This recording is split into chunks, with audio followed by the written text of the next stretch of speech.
Welcome. Today, I will take you through the latest progress in my research on governing complex projects. Thank you for your time and for your interest in this work. If you would like to connect or if you have any questions, please use the contact details shown on the screen. Please note that this publication is the sole property of the researcher. No part of this publication may be reproduced, distributed, or transmitted in any form or by any means without permission. Here is the flow for today's session. We begin with the research, the background, the visibility, and why this work matters. Then we move to project typology and governance, setting the context for how different project types behave and why governance is not one size fits all. From there, we look at governance of complex projects.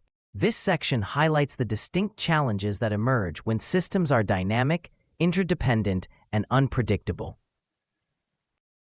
We then apply this thinking through the South Australian Mental Health Services Plan, using it as a case study to illustrate system behavior and governance responses in practice. After that, we shift to our proposed solution. I will walk through the conceptual model, the industry alignment, and the recommended next steps. This research is built around three questions. First, how do innovative governance models handle the challenges of complex projects? This is explored through the literature review. Second, how can systems thinking offer a more holistic and effective governance structure? This is examined through the qualitative phase. Third, how can systems thinking be used to build a comprehensive governance model for complex projects? These questions guide the entire research journey. To begin, it is crucial to establish a shared understanding of the various project types, as each type behaves differently. These distinctions set the foundation for the analysis you will see next. To do so, we will refer to the Cynefin framework by Dave Snowden, which many of you might be familiar with. It is important to realize that the framework is not meant to be a categorization one, rather a sense-making framework that can help decision makers distinguish between four main domains as follows. Clear, where cause and effect relationship is obvious. In this domain, our response will start with sensing the problem, categorize, and respond using best practice which are considered effective in such a domain. Complicated, where cause and effect exist but aren't immediately visible. Unlike the simple domain, expert analysis is required to determine the right response. Complex, where patterns emerge only through interaction and not by design. In this domain, a response will largely depend on testing before develop a clear understanding of the situation. Also, learning will become a critical aspect of the solution as we probe, sense, and respond, learning as we go. And finally, chaotic, where no clear relationship exists. Immediate action is needed to stabilize the system before anything else. A typical example includes responding to natural disaster where the immediate action is to stabilize the situation. According to the framework, decision makers need to develop a clear understanding of the situation before making decisions and ensure that the response is consistent with its nature. To see how this applies to real projects, let's translate these domains into the context of project types. Here we apply the logic to project environments.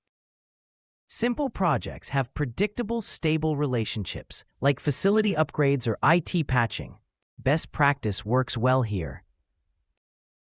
Complicated projects involve multiple parts and expert judgment. Think bridge construction or defense hardware procurement. Good practice applies. Complex projects, such as health system reforms or smart city initiatives, are dynamic, interdependent, and adaptive by nature. You don't plan your way to success, you experiment your way there through feedback. Chaotic projects, like pandemic responses or disaster coordination, require fast stabilization before structured approaches can emerge. Each type needs a different decision logic.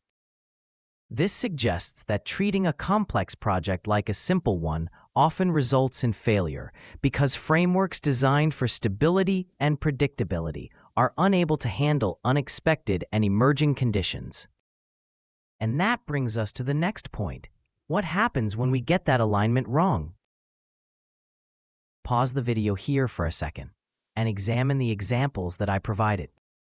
It will become clear to you that the mismatch between the response and the nature of the problem has a profound impact on multiple aspects, including the team, the organization, and in some cases, the broader community. For instance, if we use complex sense-making methods for a simple, routine task, we are simply risking wasting time and reducing efficiency. If we treat a complicated system, like a power grid, as a simple one, we risk technical errors and system downtime. In this example, the role of technical expertise is critical for diagnosing the issue. And when we force rigid planning into a complex environment, we stifle innovation and suppress emergence, which often lead to amplified negative impact on many fronts. The message is clear. Firstly, sense-making precedes decision-making. We must understand the system's nature before acting, because in complex environments, premature action can make things worse. Secondly, our actions should not only focus on control, but on understanding what kind of system we're dealing with and matching our structures, methods, and decisions accordingly. And finally, if we act blindly or apply the wrong framework, we not only fail to solve the problem, we can amplify it. That simple shift transforms our responses from being reactive to being intelligent. Now that we've established how different types of problems demand different responses, let's shift to the concept of project governance. Let's start with a shared definition to ground this discussion. Project governance refers to the structures, processes, and relationships through which decisions are made, accountability is ensured, and strategic alignment is maintained. It's the framework that translates intent into coordinated action. Strong governance clarifies boundaries, defines authority, and provides confidence that projects serve their strategic purpose. To understand how governance has evolved, let's trace its development through 3 generations of models. Project governance has evolved in response to environmental complexity. We began with classical or traditional governance, designed for stability and control. Then came adaptive governance, which recognized the need for flexibility in uncertain contexts.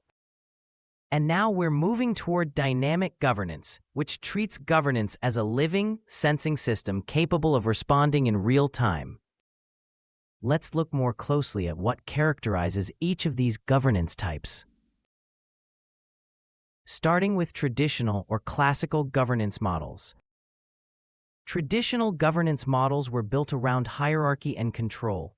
They assume stable conditions, predictable pathways, and the need for strong compliance. Most decisions sit at the center, supported by standardized structures and formal oversight. Risk, reporting, and learning follow set routines that focus on time, cost, and scope. This approach works well when the environment is stable, but as projects become more dynamic, its limitations quickly surface. On the other side, adaptive governance marks a shift from static structures to context-aware decision-making. It recognizes that projects differ in scale, pace, and uncertainty, and that governance must adjust accordingly. Instead of relying on one fixed model, the governance design is tailored to the project's environment. Risk and reporting are informed by value, judgment, and context, rather than compliance alone. Learning is built into the process from the beginning, not added as a retrospective exercise. This approach supports projects operating in variable or unpredictable settings where agility and clarity must coexist. Finally, dynamic governance takes the next step. It treats the project as a living system, one that is constantly sensing, interpreting, and adjusting. Instead of relying on periodic reviews, it draws on real-time feedback, including tension signals and emerging risks. Structures can reconfigure when needed, allowing governance to shift with the system rather than after it. Decision-making becomes dynamic, guided by continuous insight rather than fixed assumptions. Learning is ongoing, supported by feedback loops that help the project evolve as conditions change. This model is designed for environments where emergence is the norm and where responsiveness is essential for performance and stability.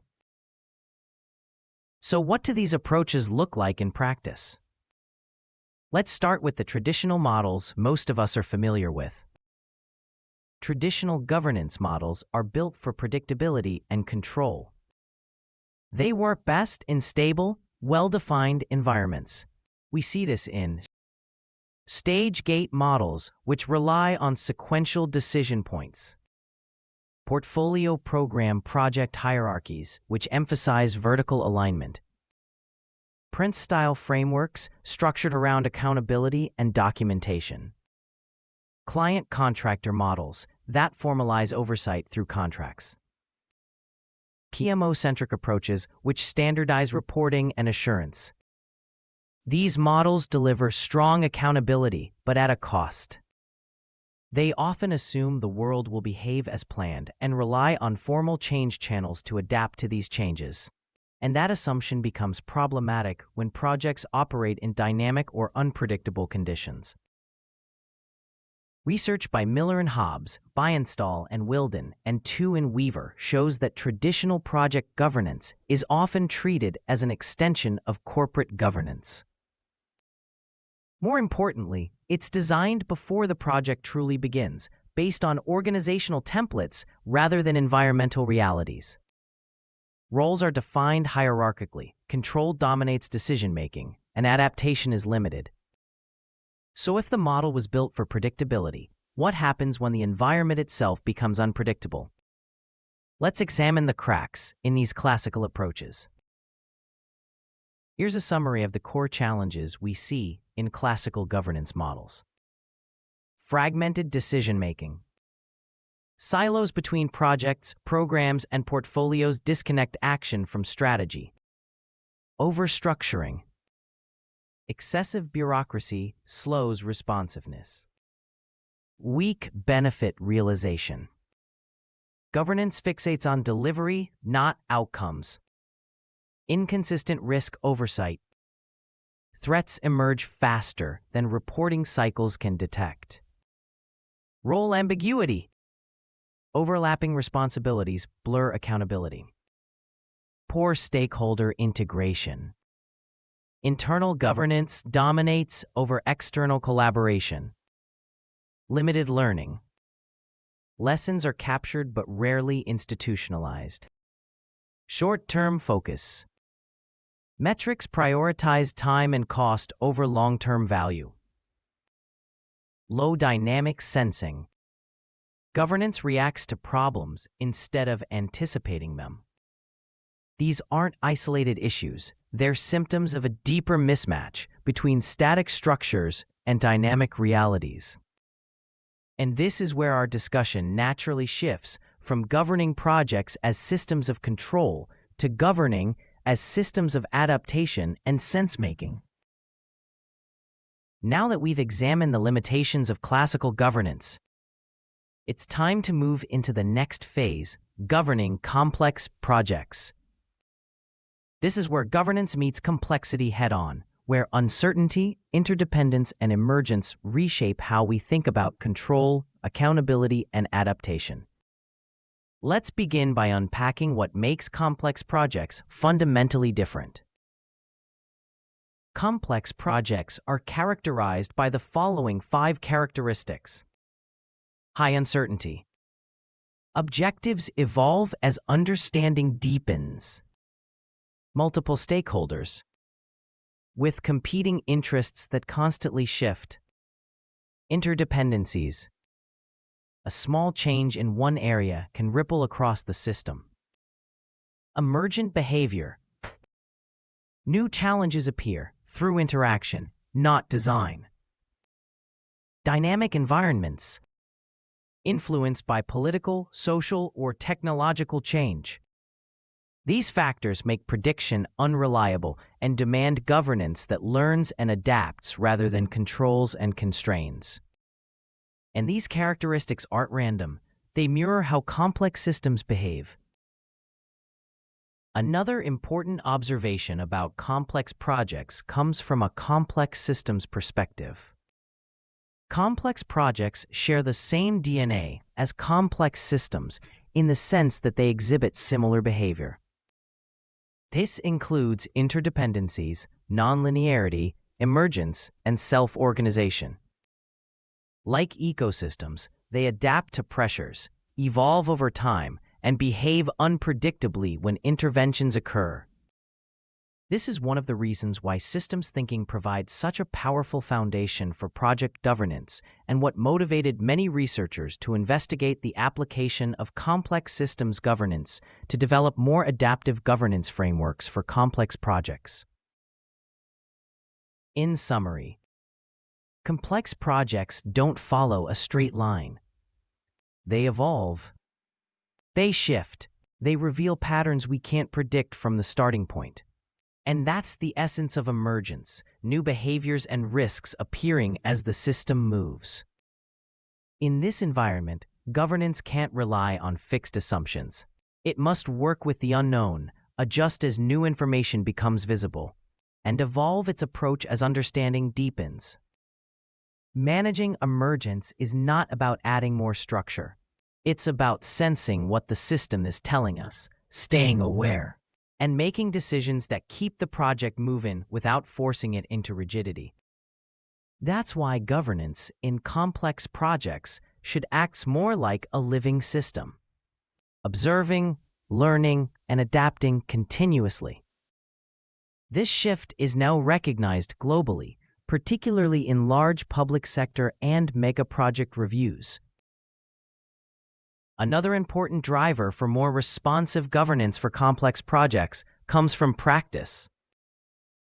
In March 2025, the UK's National Audit Office released a landmark report titled Lessons Learned: Governance and Decision-Making on Megaprojects. The review covered projects worth £834 billion, the largest and most complex portfolio in UK history. These projects were highly strategic, costly, and interconnected across government systems. The findings were striking. Standard governance often failed. It wasn't agile enough, decisions were misaligned, and single points of control proved insufficient. Cultural and leadership gaps, coupled with a lack of early clarity, led to avoidable inefficiencies. So, what can we learn from this? The report doesn't just diagnose the problem, it offers a pathway forward. First, categorize megaprojects. Not every major project belongs in the same basket. One size doesn't fit all. Second, adapt governance models. The report recommends shared or distributed control, especially across large multi-agency programs. Traditional single-point authority simply can't keep up with dynamic, interconnected systems. Third, clarify roles and decision rights. Ambiguity here is a silent killer in complex environments. Governance often fails, not because the wrong people are in the room, but because nobody knows who has the right to decide or on what basis. Clarifying these boundaries is essential to avoid overlap and paralysis. Fourth, strengthen gateways and decision points. Gate reviews are not compliance rituals, they are learning checkpoints. And finally, use scenario testing and assurance. This is where adaptive thinking truly shows. Rather than auditing past performance, governance should probe potential futures. And with that, The question becomes, how do organizations actually design and embed such adaptive governance in practice? That's where our consultation with the industry comes in. When we engaged with organizations during our consultation phase, our goal was to understand how they were adapting governance in practice, not in theory. What we found was a wide range of contextual adaptations depending on size, complexity, and environment. There were 5 main methods of adaptation. First, structural tailoring, adjusting the governance structure itself. This included adding or modifying steering groups, delegating authority, or scaling the number of committees to match project size and complexity. Second, process flexibility. Organizations customized governance processes such as approval thresholds, reporting cycles, or assurance intensity based on project risk profiles rather than fixed rules. Third, roles and accountability adjustments, redefining responsibilities as complexity increased. This was often reflected in revised responsibilities matrices, updated PMO structures, or temporary role reallocations to improve responsiveness. Fourth, integration and coordination methods, creating cross-functional forums or program boards to improve information flow and reduce silos. And finally, multiple adaptations. Many organizations used several of these approaches together, blending structure, process, and culture to stay aligned under changing conditions. These methods reflect adaptive intent, tailoring governance to context rather than enforcing standardization. However, while the intent was clear, implementing these adaptations consistently was far from easy. Our consultation also revealed the barriers that organizations encountered when trying to embed adaptive governance. Leadership and continuity were the first challenges. Frequent leadership turnover disrupted momentum. Every new leader came with a different risk appetite or governance philosophy, often resetting the whole process. Policy and regulatory rigidity also limited flexibility. Many governance and audit frameworks were compliance-based, not learning-based, which restricted local decision-making. Human and cultural resistance was another major theme. Adaptation required redefining roles, shifting power dynamics, and embracing uncertainty. That's uncomfortable for many people and institutions. Some of the senior managers we've interviewed simply demanded more control, more power, or clearer RASI. The stakeholder landscape added another layer of difficulty. Competing interests and conflicting expectations made adaptive decisions politically sensitive, especially when trade-offs had to be made publicly. Finally, there was a clear capability gap. Adaptive methods rely on skills in systems thinking, negotiation, and continuous learning, but these capabilities were rarely developed institutionally. Together, these factors highlight the difference between wanting adaptive governance and being able to sustain it. This became even clearer when we analyzed our research findings, particularly the limitations of current adaptive practices. Even when adaptive models were in place, we found significant limitations in how they operated. Many organizations had adaptive designs but static execution. They built flexibility into their governance structures, but once implemented, these structures rarely changed in response to new signals. They were designed for complexity, but not equipped to sense emergence, meaning that while the intent was adaptive, the mechanism remained reactive. Governance relied heavily on individuals, their judgment, relationships, and motivation, instead of clear systemic processes. There was a lack of real-time sense-making and a tendency to treat learning as a post-project exercise rather than an ongoing process. And that's where the next key insight emerged. Adaptation alone isn't enough. Adaptive governance is a step forward, but it stops short of dealing with emergence. It tailors the structure to fit complexity, but it does so at the design stage. Once the system moves, governance often lags behind. Dynamic governance, by contrast, is built to continuously rebalance through sensing and feedback. It doesn't wait for a review cycle, it learns and adjusts in real time. Adaptive governance responds to visible change, new policies, metrics, or shocks.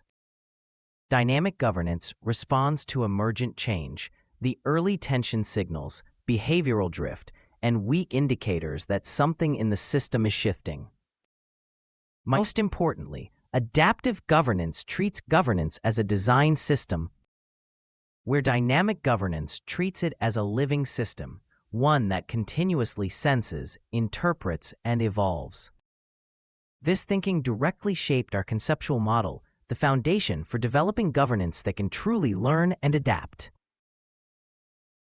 Our conceptual model brings these lessons together in 3 layers. At the top, a complexity-informed design.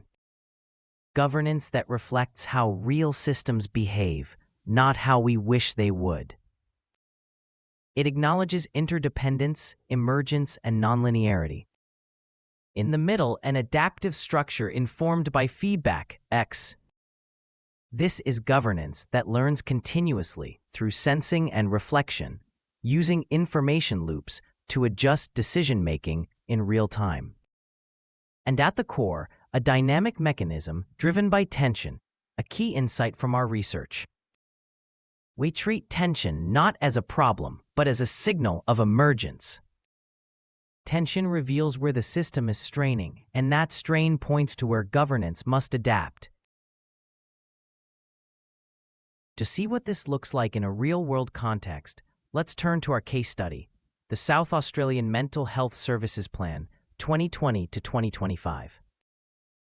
Let's watch this short video that will provide us with some context about the plan.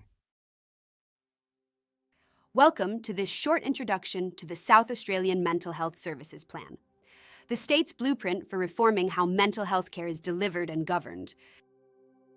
Over the next few minutes, we'll look at the broader context behind this reform, what challenges the system was designed to fix, and how governance was structured. So, let's dive into it.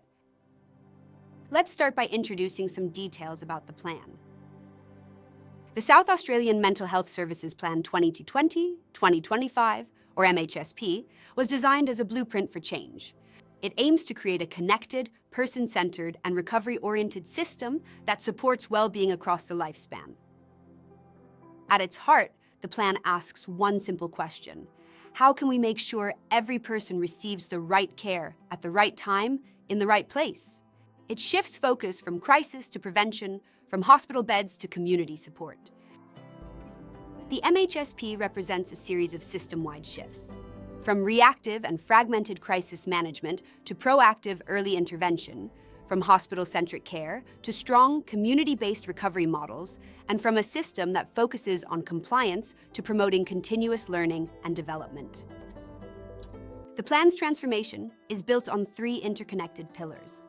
First, personalized care, placing individuals and their families at the center of treatment and decision-making. Second, integrated care, connecting local health networks, primary care, NGOs, and state agencies. And third, safe and high-quality care, ensuring transparency, accountability, and consistency across all services. The MHSP doesn't create a new governance model. Instead, it coordinates existing ones. It's a system of systems, linking 10 local health networks, the Department for Health and Wellbeing, and non-government partners under shared goals. This coordination also brings complexity, balancing autonomy, accountability, and shared responsibility. Think about this. What governance tensions or challenges will be experienced while implementing the project? How might these challenges be anticipated, addressed, and applied to other complex reforms? Our analysis links the project's complexity to its governance performance. Because complexity is dynamic, governance must also be dynamic to remain effective. The difficulty lies in making sense of complexity as it unfolds. The analysis will also highlight that traditional frameworks can describe complexity but rarely capture its movement. Here, tensions offer a potential solution, a way to sense and interpret emerging complexity within governance structures before it becomes disruption. In summary, the South Australian Mental Health Services Plan 2020-2025, or MHSP, was developed as a statewide reform to redesign how mental health services are delivered, coordinated, and governed. Governance structure was distributed, spanning the Department for Health and Well-being, the Office of the Chief Psychiatrist, local health network boards, and NGOs or community providers. The intent was to move from a fragmented, hospital-centered, and reactive system to an integrated, community-based, and proactive one, underpinned by human rights and empowerment. To operationalize this transformation, the plan embedded a multi-layered governance model. The MHSP's governance structure was designed as an interconnected network. At the strategic level, the Department for Health and Well-being and the Chief Psychiatrist set direction and maintained statutory oversight. At the operational level, local health networks and NGOs delivered services within agreed frameworks. And at the learning and feedback level, advisory groups, consumer forums, and evaluation panels ensured adaptation through periodic review, every 18 months, 3 years, and 5 years. So while the structure appeared hierarchical, it actually functioned as a hybrid network, combining command with collaboration and consistency with contextual flexibility. Still, operating such a network in practice presented unique complexity challenges, which the governance design attempted to address. 5 major complexity challenges emerged, each with a deliberate governance response. First, distributed authority. Accountability was shared across DHW, LHNs, NGOs, and statutory bodies. The response was layered governance, from the executive group to steering and work groups, allowing shared responsibility while maintaining oversight. Second, multiple knowledge domains. The system integrated expertise from clinical, policy, lived experience, and community perspectives. Governance responded by embedding co-design forums and specialist work groups to bridge perspectives. Third, adaptation requirements. The MHSP recognized evolving conditions, so it built in review cycles at 18 months, 3 years, and 5 years, essentially institutionalizing feedback. Fourth, cross-boundary integration. Horizontal linkages were created through the Mental Health Leadership Group, linking government, primary networks, and NGOs. Finally, interdependence and uncertainty. Rather than directive control, the governance model relied on collaborative coordination, a clear move toward adaptive principles. Let's visualize the structure in motion in the next slide. Here's a simplified systems view of the governance structure. You can see multiple interacting entities, local health networks, NGOs, SA Ambulance, and specialist services, all feeding back into the governing body. External pressures like demographics, social change, and technology feed into this ecosystem. And feedback loops, both formal and informal, connect operational performance back to governance decisions. This network model captures the essence of complexity, interdependence, adaptation, and feedback. It's not a simple chain of command, it's a living system. But as with any complex system, the challenge lies in balancing stability and adaptability, a tension that became very visible during the pandemic. This slide captures one of the key paradoxes of governance of the MSP project: centralization versus decentralization. On the left, centralization offers strategic focus, efficiency, and control. On the right, decentralization enables faster decision-making, innovation, and local ownership.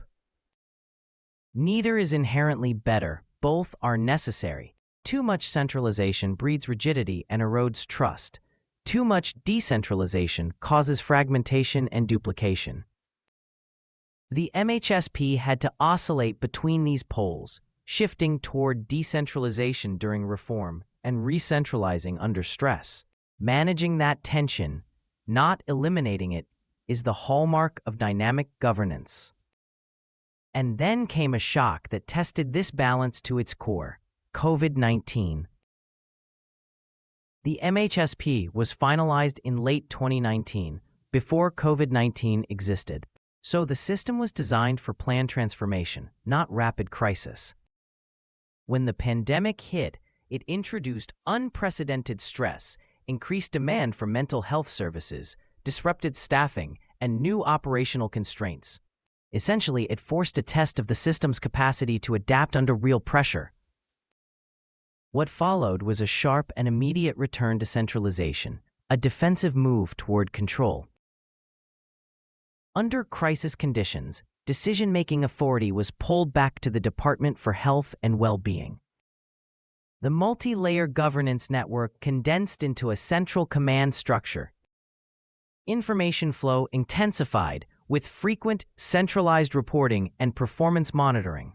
Collaborations with NGOs and LHNs became more directive, aimed at enforcing consistency and compliance. Resource control was centralized, with funding and staffing decisions routed through DHW. In essence, the system moved from distributed coordination to tightly centralized command. The MSP has published one progress report before moving into a living plan reviewed annually. But what if COVID never happened? How would this governance structure respond to the emerging behavior of this project? Let's imagine how emergence might have appeared within this system if we were to observe it through a complex systems lens. At the socio-political level, we might have noticed growing pressure on the community mental health network. For instance, a rising demand for community-based services could emerge due to demographic change or a new cohort arriving from conflict-affected areas requiring support. At the frontline governance layer, NGOs and community organizations may have started acting more autonomously, experimenting with local solutions and creating micro-innovations to fill service gaps. These could include new outreach practices, shared intake models, or digital referral mechanisms emerging informally, without formal endorsement from central governance. Over time, if these local experiments proved effective, they might have been recognized and integrated into formal feedback loops, documented, scaled, and aligned with broader system priorities. However, as central oversight resumed, those same community-led innovations could easily have been absorbed back into standard programs or even defunded, leading to a gradual return to uniformity and reduced adaptability. So, what we might be seeing here is a typical pattern of emergent adaptation, followed by institutional absorption. At the implementation and clinical governance level, another hypothetical pattern of emergence might be observed. Imagine services initially structured around in-person care, fixed facilities, standard reporting pathways, and physical coordination mechanisms. In this scenario, we could have seen the introduction of virtual mental health services, hybrid models combining physical and digital delivery. These innovations would likely emerge bottom-up, initially as ad hoc responses by clinical teams under pressure, and later formalized through new governance procedures, escalation channels, and approval workflows. As conditions stabilized, the system could have reached a new equilibrium where hybrid care became the accepted standard. This equilibrium would not have been planned. It would have emerged from necessity, feedback, and continuous adaptation. From a governance standpoint, such an evolution demonstrates that the system learns dynamically when feedback loops are active and constraints are enabling rather than restrictive. And that's precisely where dynamic governance becomes most valuable. If we interpret the MHSP through a complex systems lens, we can start identifying where tensions emerge as early signals of system stress or adaptation. For instance, a rise in community-based service demand, such as from new refugee cohorts, would likely generate a local innovation versus central control tension. This tension pushes upward through the system, signaling the need for more structural flexibility and recognition of local knowledge. Similarly, the rapid introduction of virtual services might create a speed versus assurance tension, forcing governance to navigate between rapid innovation and the need for clinical oversight. These tensions don't just represent problems, they act as signals that the system is adapting. They tell us where the system is stretching and how governance might need to respond. To make sense of these dynamics, we can visualize them in a causal logic that links complexity, emergence, tension, and adjustment. Here's the underlying logic behind our interpretation. The process starts with complexity, multiple interdependent variables interacting in unpredictable ways. From that, emergence arises. New behaviors, needs, or conditions surface as the system interacts dynamically and not by design.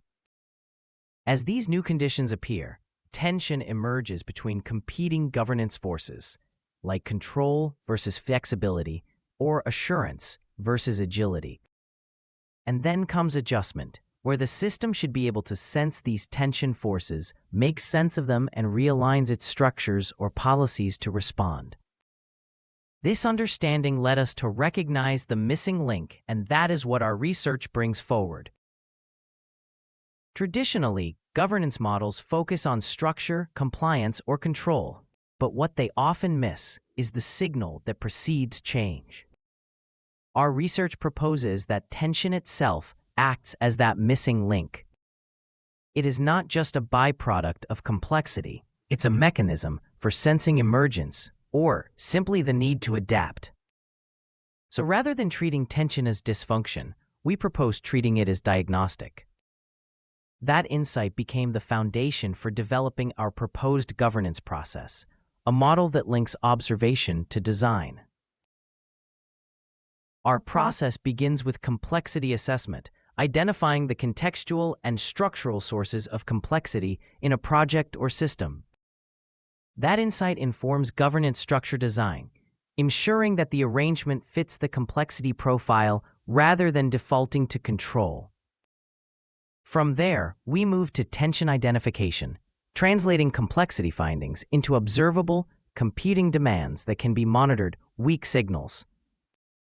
Finally, we establish tension monitoring, creating a feedback mechanism. To demonstrate this, we applied these steps to the MHSP 2020 to 2025. This radar diagram uses the Enterprise Engineering Profiler, EEP, to assess complexity across 4 contexts: system, strategic, implementation, and stakeholder. As we can see, the MHSP scores very high in the system, strategic, and stakeholder domains, driven by evolving behaviors, multi-enterprise coordination, and diverse stakeholder expectations. Even the implementation layer shows moderate to high complexity due to distributed authority and coordination challenges.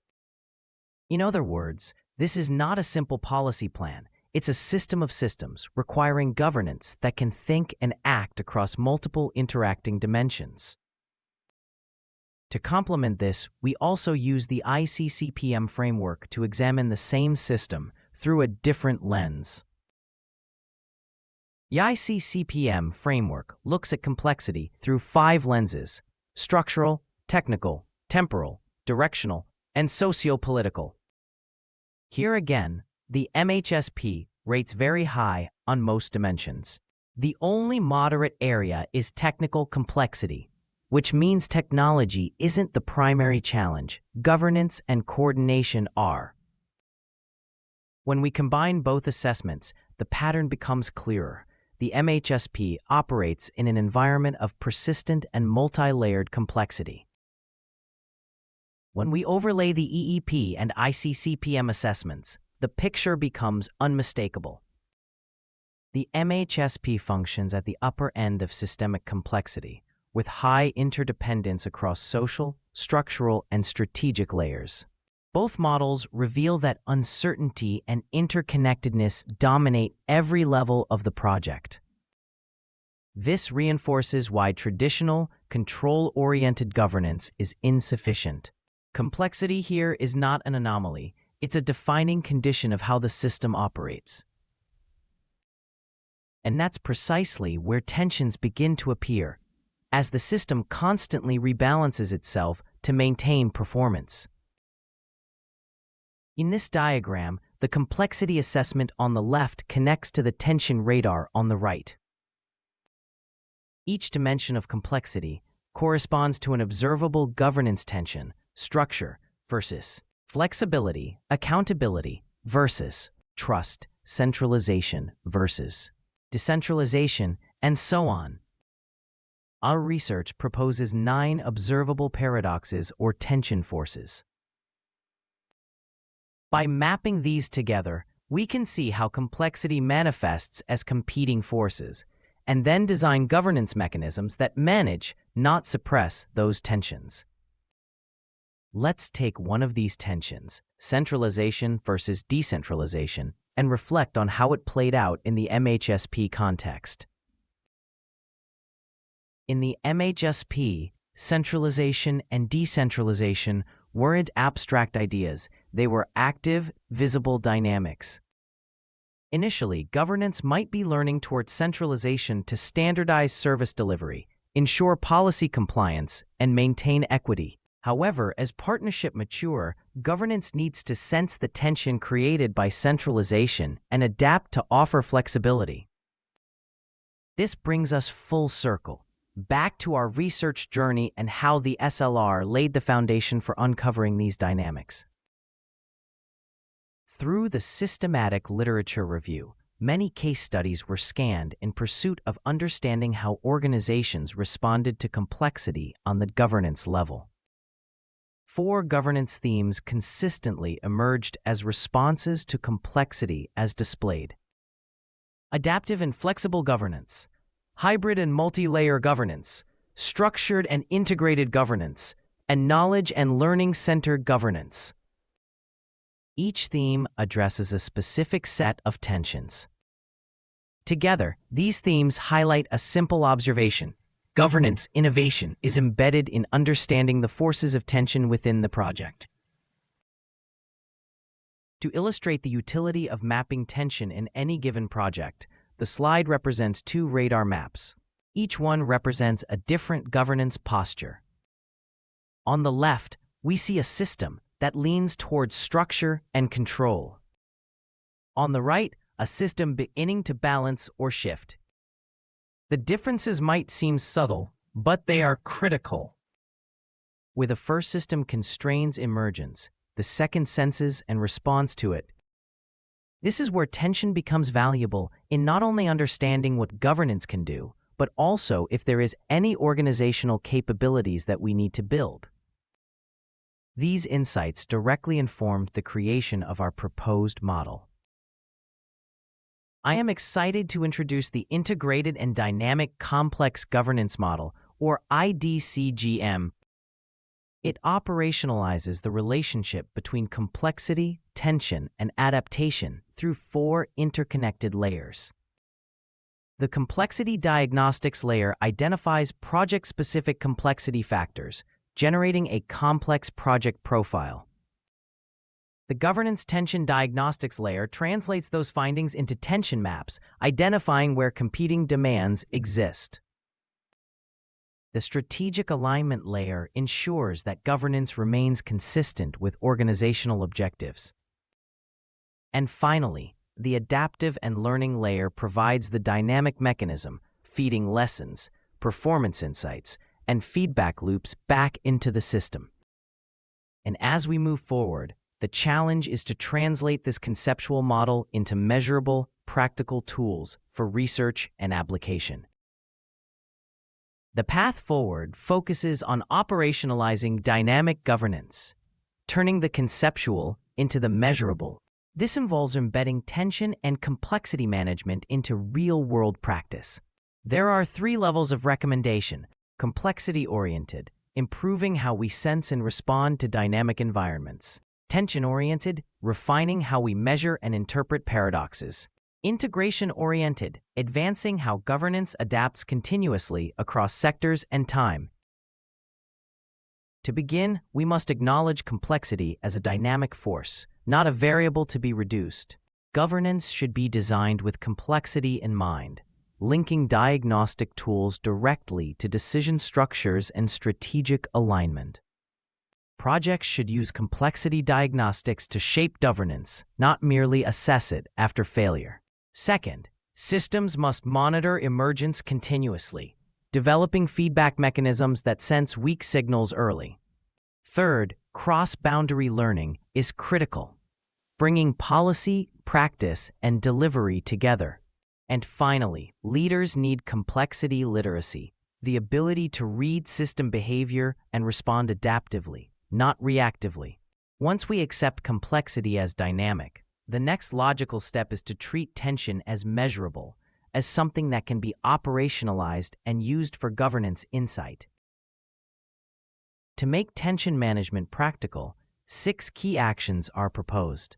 Operationalize tension measurement, integrating qualitative and quantitative indicators to capture tension patterns. Identify and interpret key tension forces, focusing on those that most influence governance behavior. Leverage AI and data analytics, enabling real-time sensing of governance feedback signals. Develop a practitioner toolkit, practical instruments for diagnosing and managing tensions within organizations. Expand cross-sector collaboration, comparing how tensions manifest in a diverse range of industries, such as defense, health, infrastructure, and community projects. Conduct longitudinal studies to observe how governance adapts over time and how tensions evolve. At the end of this presentation, I'd like to thank you for taking the time and for your interest in the project. I look forward to providing more updates as we progress in this research. Please feel free to reach out and connect by using any of the contact details listed here. Thank you again for your time.